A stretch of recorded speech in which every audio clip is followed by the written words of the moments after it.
মা দুর্গার আগমনে উল্লাসে আলিঙ্গনে মহামারী মুছে যাবে আজ। ঢাকের পিঠে পড়লো কাঠি, পুজো হোক জমজমাটি, নতুন সাজে সেজেছে আকাশ।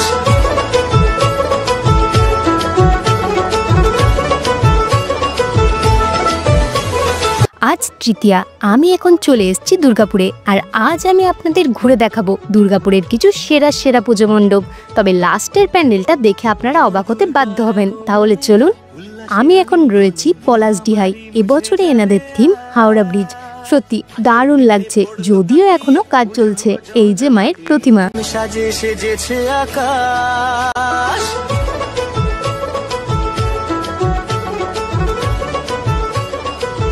তারপর আমি চলে এসেছি এখন নবারুণে। এবছরে এনাদের থিম থাইল্যান্ডের দক্ষরাজের মন্দির।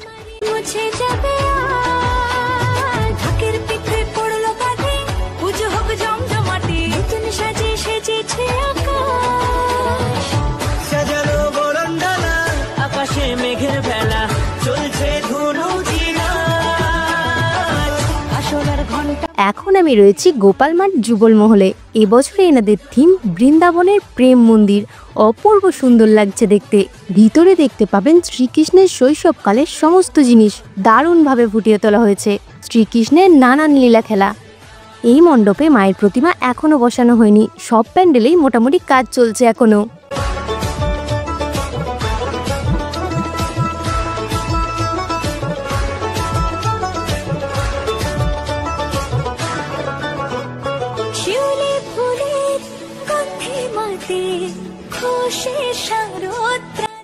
তারপর ওখান থেকে আমি চলে এসেছিলাম অগ্রণীতে।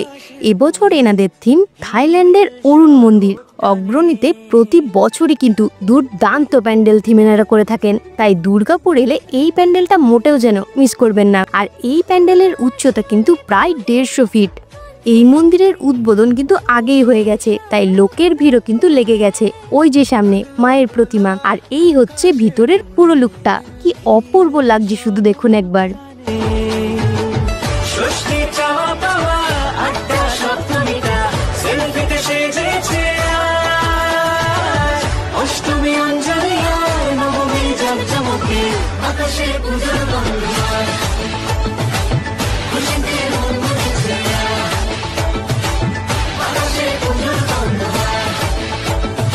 এখন আমি চলে এসেছি উর্বশীতে।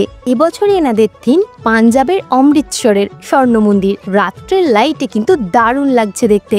আপনাদের কেমন লাগছে অবশ্যই আমাকে কমেন্ট করে জানাবেন। মহামারী মুছে যাবে আজ। ঢাকের পিঠে পড়লো কাঠি, পুজো হোক জমজমাটি, নতুন সাজে সেজেছে আকাশ। এখন এসে পৌঁছালাম ফুলঝোরে। এবছর এনাদের থিম মাটির টানে। ভিতরে কিন্তু খুব সুন্দর বাউল গানের ব্যবস্থা করা হয়েছে।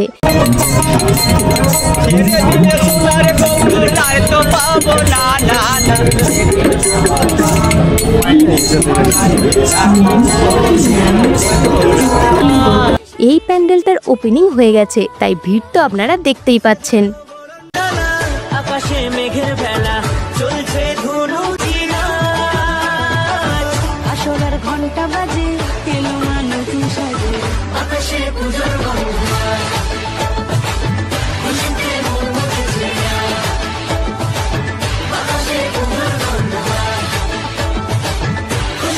এখন আমি প্রবেশ করছি জগন্নাথ মন্দিরে, যেটা হয়েছে শঙ্করপুরে। দীঘার জগন্নাথ মন্দিরের আদলেই তৈরি করা হয়েছে। শঙ্করপুরে এবছরের থিম দীঘার জগন্নাথ মন্দির। আজ তৃতীয়ার দিনেই এই মন্দিরের উদ্বোধন হয়েছে। চলুন ভিতরে গিয়ে মায়ের দর্শন করে আসি, আর আপনাদের দেখাই ভিতরটা ঠিক কতটা সুন্দর। লাইটিং এ প্যান্ডেলটা কিন্তু দারুণ ফুটে উঠেছে। লাগলো দোলা কাশের বনে, হিমেল শরৎ টানে।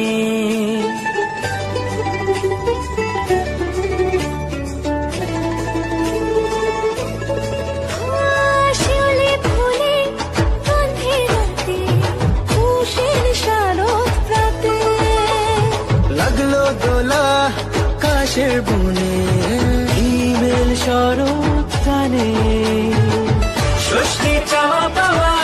তারপর চলে এসেছিলাম সেক্টর 2C-তে। কুলো মাদুর এইসব দিয়ে এবছর এনারা মণ্ডপ সজ্জা করেছেন।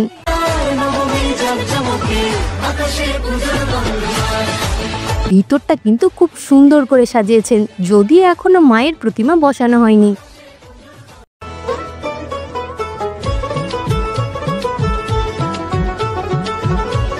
ওখান থেকে বেরিয়ে আমি চলে এসেছিলাম চতুরঙ্গতে। যদিও এই প্যান্ডেলটা এর আগেও কিন্তু আমি দেখেছি।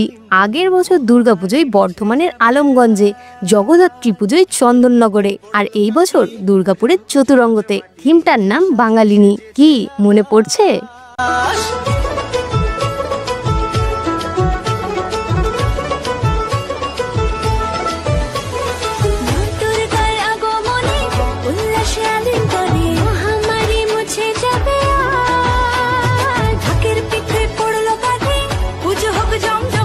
এখন আমি চলে এসেছি বুদ্ধ বিহারে। এবছরে এনাদের থিম হয়েছে শিশু ও নারী নির্যাতনের উপরে। আকাশে মেঘের ভেলা চলছে ধুনু জিনাত, আসরের ঘন্টা বাজে এলো নতুন সাজে, আকাশে পূজোর গন্ধ।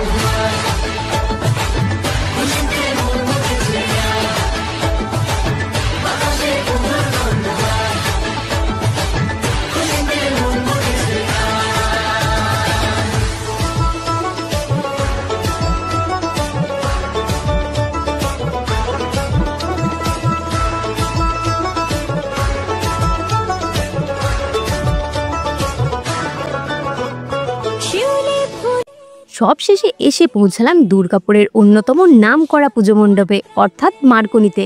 মণ্ডপে ঢুকতেই সামনেই কিন্তু থিমের নাম লেখা সেঞ্চুয়ারি অফ ট্রুথ, যেটা থাইল্যান্ডের খুবই জনপ্রিয় একটি মিউজিয়াম। থাইল্যান্ডের পাটায়াতে অবস্থিত। ভিতরে ঢুকলে আপনারা বুঝতে পারবেন যে এনারা আসলে কি করেছেন। মানে এতটাই সুন্দর লাগছিল যে কি বলবো। তার সাথে লাইটিং এর এই অপরূপ ব্যবহার, সত্যি মানতে হবে এমনি এমনি নাম করা না। চলুন ভিতরে গিয়ে দেখা যাক ওখানে আবার কি চমক আছে।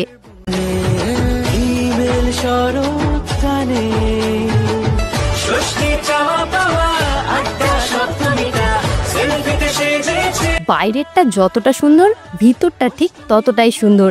এত নিখুঁত কারুকার্য করা চারিদিকে।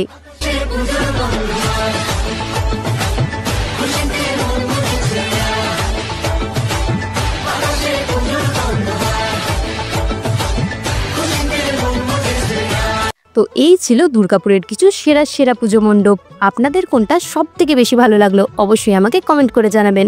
আর ভিডিওটা ভালো লাগলে একটা লাইক করে চ্যানেলটা সাবস্ক্রাইব করে নেবেন। দেখা হবে আবার পরের একটা ভিডিওতে। মুছে যাবে আজ ঢাকের পিঠে পড়লো কাটি, পুজো হোক জমজমাটি, নতুন সাজে সেজেছে।